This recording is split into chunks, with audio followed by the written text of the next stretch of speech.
गुरु प्यारी साध संगत जी, आप सभी को प्यार भरी राधा स्वामी जी। प्यारी साध संगत जी, चलिए हम अपने माँ ग्रंथ को कंटिन्यू करते हैं और आज का अपना विषय है हुजूर महाराज जी को नंद सीरा जी के घर पर धमकाना।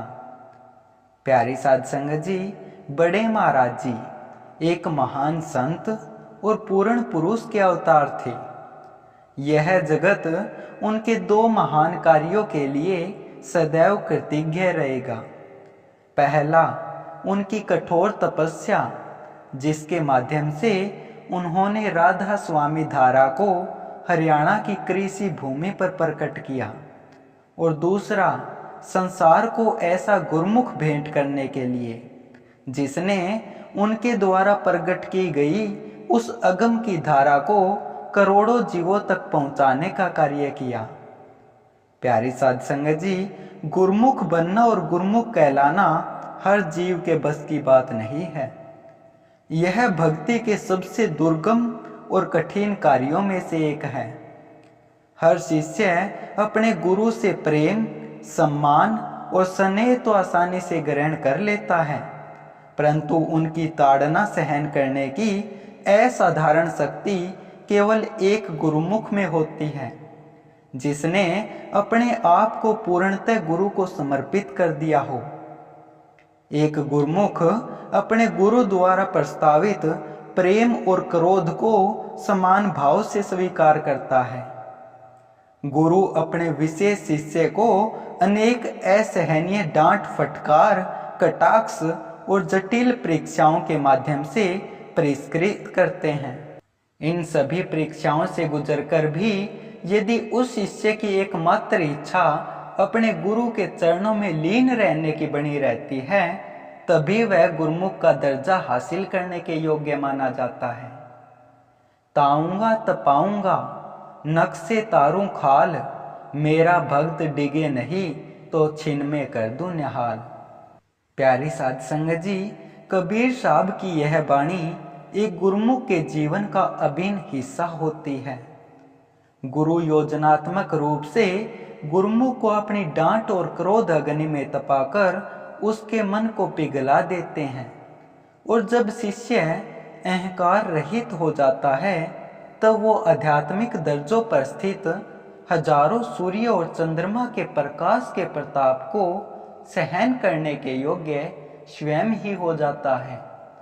हुजूर महाराज जी भी अपने गुरु की अनंत अग्नि परीक्षा की लीलाओं के भागीदार बने।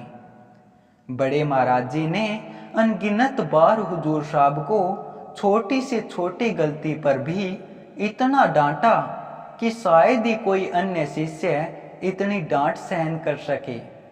जब भी बड़े महाराज जी गुस्से में डांटना शुरू करते थे, तो वे बिना रुके थमे कई देर तक अपने मुख से अंगार रूपी शब्दों की बौछार करते रहते थे।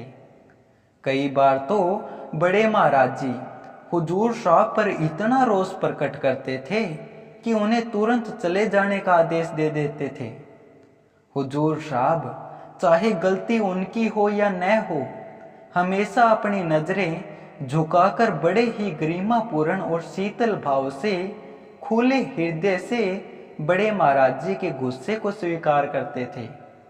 बड़े महाराज जी चाहे जितना भी उन्हें आक्रोश में प्रताड़ित कर ले, हुजूर साहब के मन में लैस मात्र भी क्रोध नहीं उठता था, और न ही उन्होंने कभी अपने बचाव में पलटकर जवाब दिया, बल्कि बड़े महाराज जी के गुस्से को देख हुजूर साहब के मन में इतना गहरा दुख उमड़ता था कि वे अकेले में जाकर आंसू बहाते थे।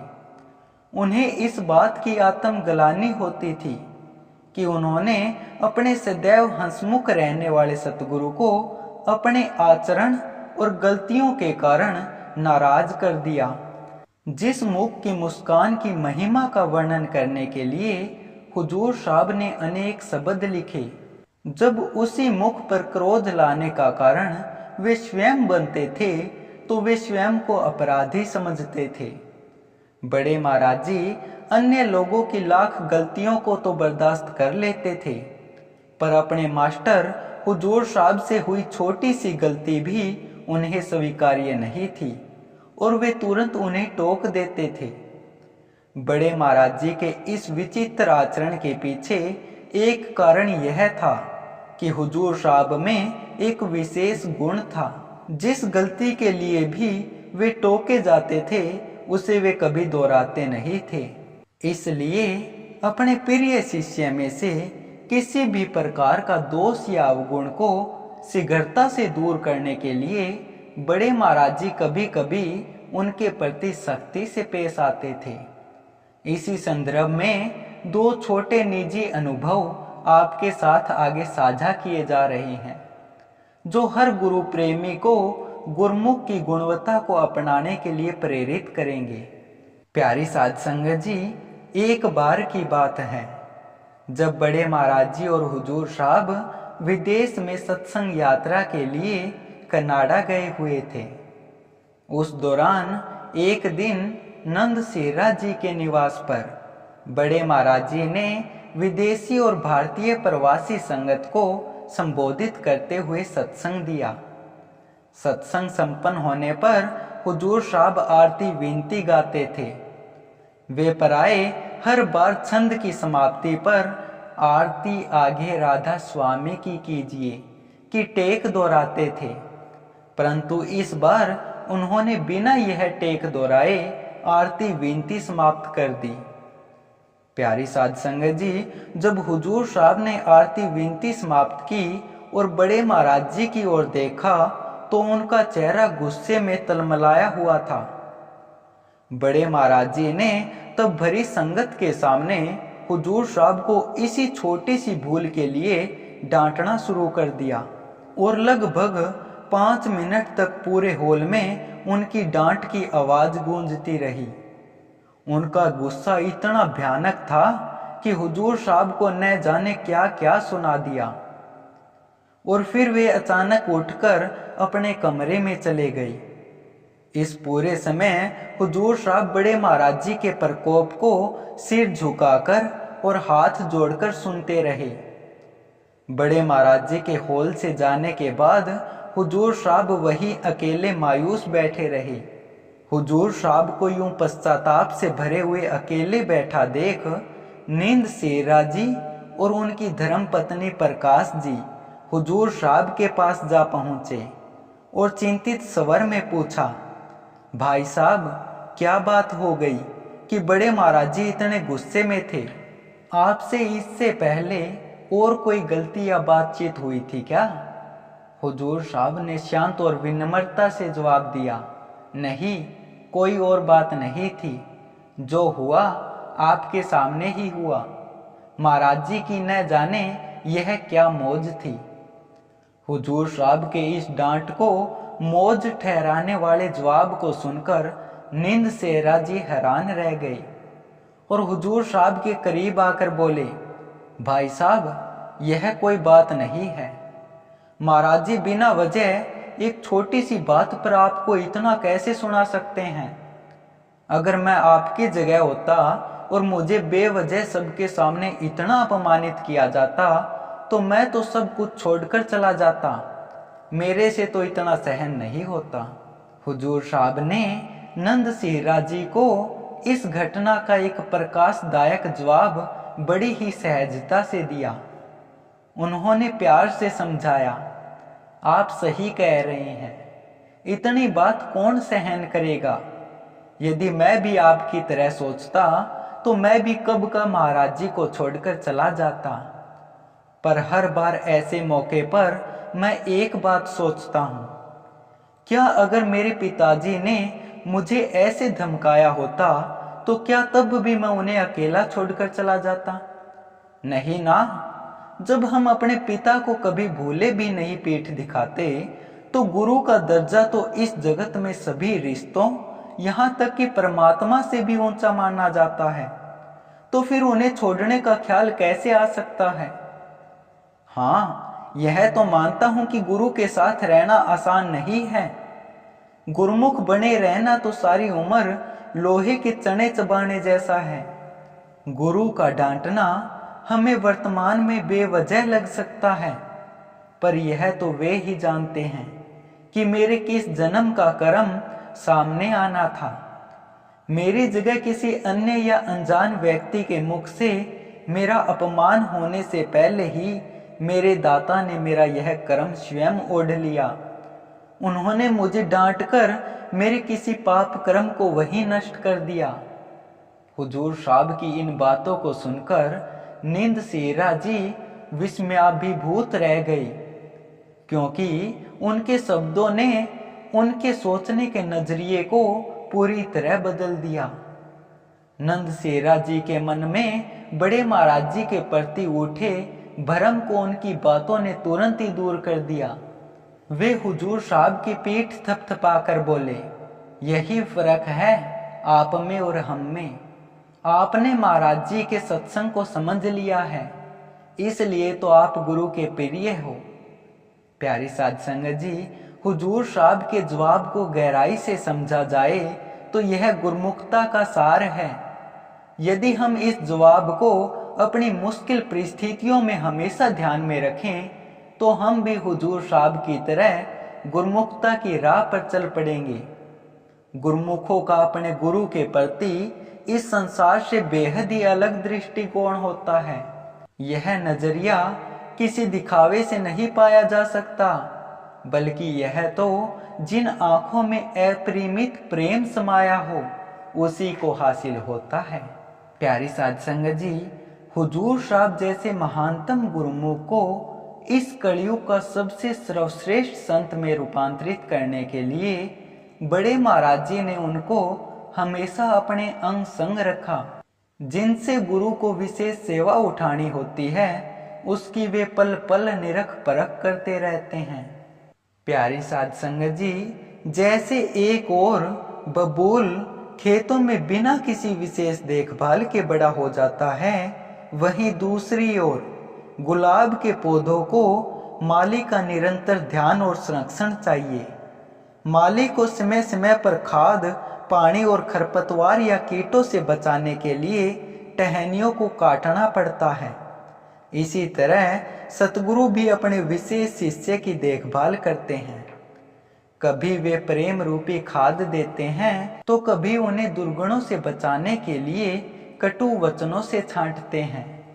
बड़े महाराज जी ने हुजूर साहब को गर्म और शीतल परिस्थितियों के माध्यम से गुजारकर उन्हें एक सेवक से परम संत के रूप में विकसित किया है। प्यारी साध संगत जी, एक अन्य अवसर पर बड़े महाराज जी को सुबह सत्संग करने के लिए हिसार जाना था। हर बार की तरह बड़े महाराज जी के सत्संग घर के प्रस्थान करने से 15 मिनट पहले ही हुजूर साहब ने मेटाडोर गाड़ी को पार्किंग से बाहर निकालकर आश्रम के चौक में लगा दिया था। हुजूर साहब कहीं भी बाहर यात्रा पर निकलने से पहले बड़े महाराज जी की गाड़ी का पूरा निरीक्षण व देखभाल करते थे, जैसे कि गाड़ी की अंदर और बाहर से सफाई करना। बड़े महाराज जी की यात्रा में उपयोगी महत्वपूर्ण सामान जैसे पीने का पानी, उनके प्रसाद का टिफिन, उनके कपड़े का बैग आदि उसमें लाकर रखना। उस दिन भी अपने इन्हीं नियमित कामों को पूरा करने के बाद हुजूर साहब और अन्य 3-4 अन्य सेवादार भाई गाड़ी के पास खड़े होकर बड़े महाराज जी के नीचे आने का इंतजार कर रहे थे। हुजूर साहब, जिन्हें हम सभी उनके खुश मिजाज और हंसमुख स्वभाव के लिए जानते हैं, उस समय अन्य भाइयों के साथ हंसी मजाक कर रहे थे। हंसी के इस दौर में हुजूर साहब खुद को रोक नहीं पाए और जोर से हंसने लगे।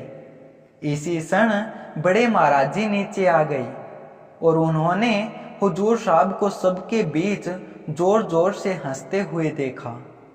बड़े महाराज जी को यह देखकर नाराजगी हुई और उन्होंने हुजूर साहब को सबके सामने डांटा। गुस्से से कहा, मास्टर, शर्म नहीं आती? तेरे को यह काम शोभा नहीं देते। हंसी खेल का भी समय होता है, सारी चीजें समय पर की जाए तो ही सही लगती है। हंसी खेल हराम है, जो रंग राचा राम, मंदिर माया स्त्री नहीं भगत के काम। मास्टर गाड़ी स्टार्ट करो और चलो यहाँ से।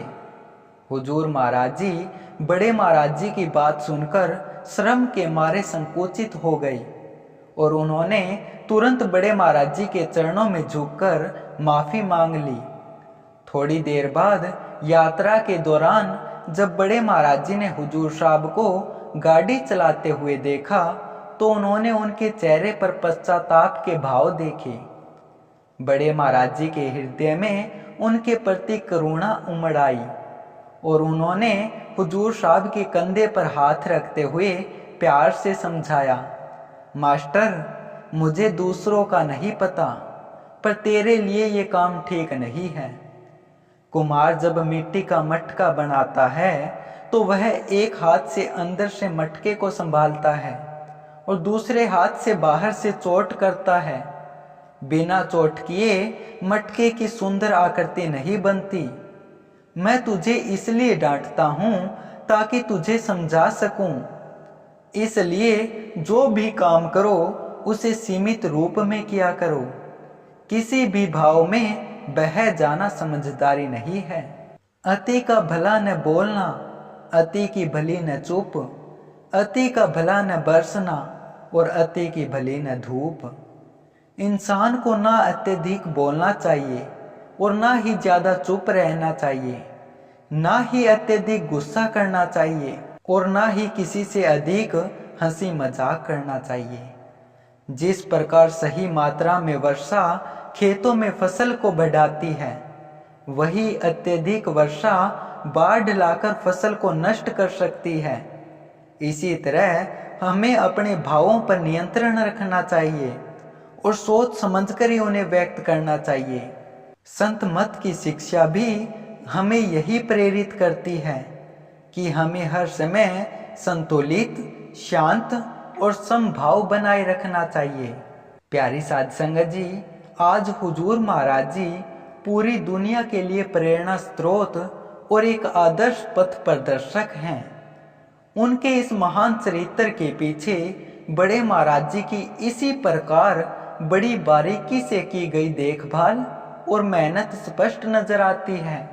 बड़े महाराज जी ने समय समय पर एक कुशल सुनार की भांति हुजूर महाराज जी को कभी सटीक चोटें मारी तो कभी उनके दोष निकालने के लिए उनको क्रोध भट्टी में से गुजारा।